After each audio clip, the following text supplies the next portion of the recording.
Queridos, olha só, quando a gente olha para um momento como esse, onde há essa transição, onde nós estamos findando, a gente esquece que a gente também está recomeçando. Todos os dias, um dia se finda, mas outro recomeça. Então eu quero que o sentimento que você carregue hoje seja um sentimento de não somente de finalização, porque muita coisa na minha e na tua vida precisa finalizar, para que outras se iniciem. Mas eu quero que você tenha um sentimento de recomeço, sabe? Que você possa olhar para frente com esperança, entendendo que coisas ainda melhores e maiores te aguardam. O que a Bíblia diz? O que a Bíblia fala para nós? A Bíblia diz que não é sábio da nossa parte olhar para trás e pensar, melhor era o tempo de antes, porque jamais o passado vai ser melhor do que o que nós temos hoje, porque hoje nós temos uma carta em branco, porque hoje nós temos um papel em branco, onde nós podemos escrever. Mas, Natália, eu trago na minha história tanta coisa que eu não gosto.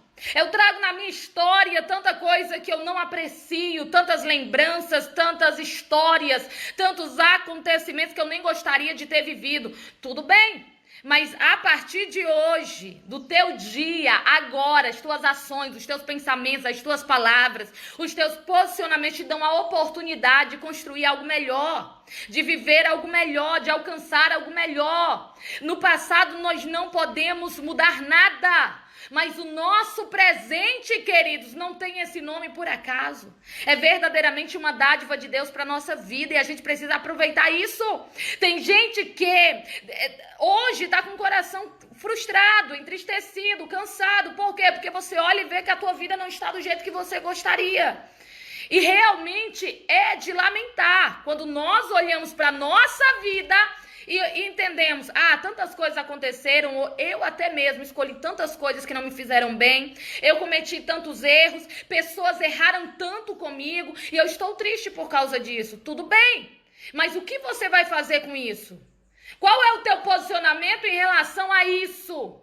Como você vai agir diante disso? Aqui que está a questão. Todos nós, queridos, sem exceção nenhuma, cometemos erros.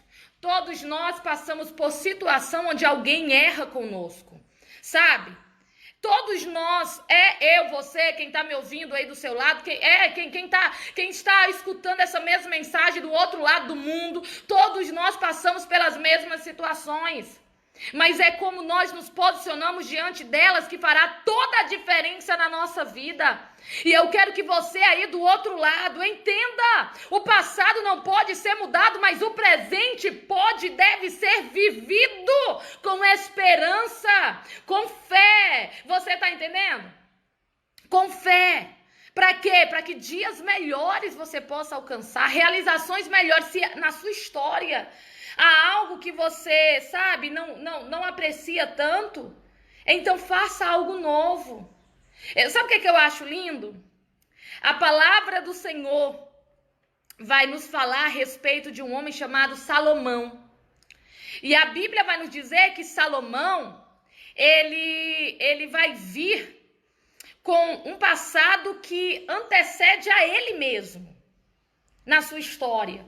Porque quem conhece a história de Davi sabe que a esposa de Davi, a mãe de Salomão, ela foi Betseba, e sabe que ela foi o objeto de desejo de Davi. E ele cometeu loucuras por causa disso, por causa desse relacionamento.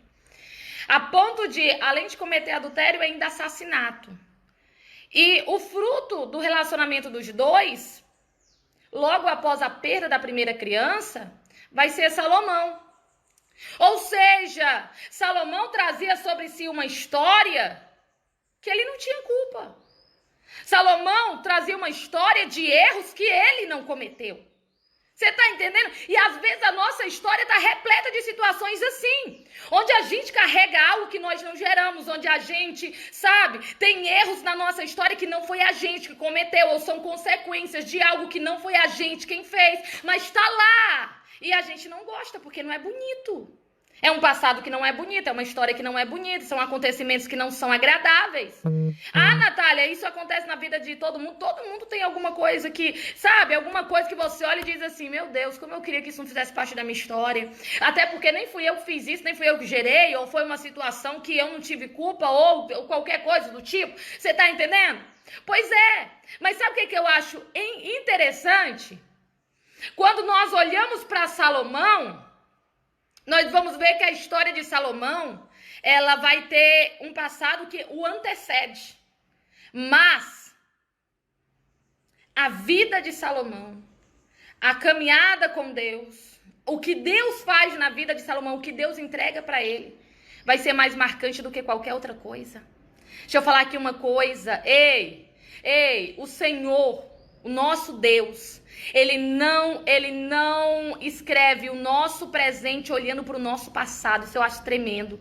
Imagina se Deus olhasse para o presente de Salomão, olha só, baseando-se no passado dele, que até mesmo antecedia a sua vida.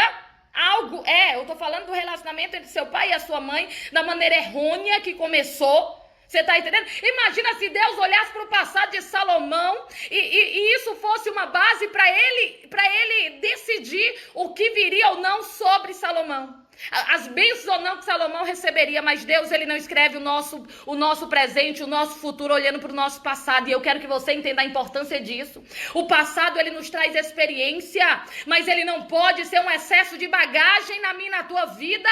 Ah, Natália, mas é tanta coisa que aconteceu esse ano que eu não consigo esquecer, mas tem coisas que nós vamos ter sim que superar, e o que ficar que seja para aprendizado, para que nós possamos olhar para frente e aproveitar o novo de Deus para nossa vida. Nem Deus escreve o nosso presente, o nosso futuro, olhando para o nosso passado. Por que nós queremos fazer isso? Então eu quero que você hoje entenda a importância do fechamento de ciclos e principalmente dos recomeços, sabe? Dos inícios, daquilo dos surgimentos, da novidade. Eu quero que você aproveite isso e não fique preso no passado. Salomão, ele vai ter um passado que o antecede, em toda uma história que não é bonita de se contar. Mas deixa eu falar aqui uma coisa, quando você olha para Salomão, a maior marca em Salomão não é o que as pessoas fizeram, mas é o que Deus fez na vida dele. Deixa eu falar para você, e eu quero lançar essa palavra profética, e quem já está no Espírito recebe. Ei, a maior marca na tua vida não é o que os homens te fizeram. Quando eu falo de homem, falo de gênero humano, ser humano, homem e mulher. Não vai ser a marca que as pessoas te deixaram, mas vai ser a marca do grande agir de Deus na tua vida.